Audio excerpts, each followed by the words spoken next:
వనపర్తి జిల్లా అమర్చింత పట్టణంలోని జములమ్మ దేవాలయం ఎదురుగా ఉన్న హెచ్పీ పెట్రోల్ బంకు ఆస్తి తగాదాలతోటి కుటుంబ సభ్యుల మధ్య గొడవ పడి పెట్రోల్ బంకుకు తాళం వేయడంతో వినియోగదారులు గత 4 రోజుల నుండి తీవ్ర ఇబ్బందులు ఎదుర్కొంటున్నారు.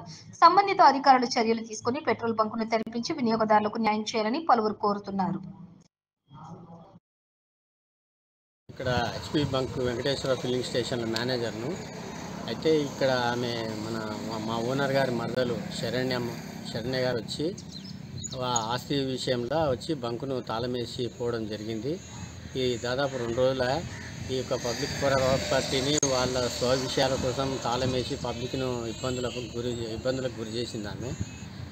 అయితే అవి ఏమున్నా వాళ్ళు మాట్లాడుకోవాలి విషయాలు. అయితే ఇటు ఆస్తి కోసం ఆమె ఆల్రెడీ పరిచయంగా వాళ్ళ తమ్ముని ఆస్తి తమ్మునికి, అన్న ఆస్తి అన్నకు ఉన్నాక మిగిలిన ఆస్తి పంచుకునే విషయంలో వాళ్ళ ఆడపిల్లలు నోటీస్ ఇచ్చారు కోర్టుకు వెళ్ళి. వాళ్ళ అమ్మ ఆడపిల్లలు నోటీస్ ఇవ్వడం వల్ల ఆ ఆస్తి విషయంలో ఆమె ఎందుకోసం నాకు ఇది చేస్తున్నారని చెప్పి వచ్చి తాళాలు వేసుకోవడం జరిగింది. ఆఫీస్ రూమ్ తాళం వేసింది.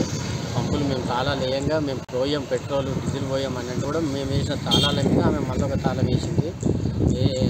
దాదాపు 2 రోజులు అయింది. ఈ విషయంలో ఇంకా మీరే ముందు చర్య తీసుకోవాలి.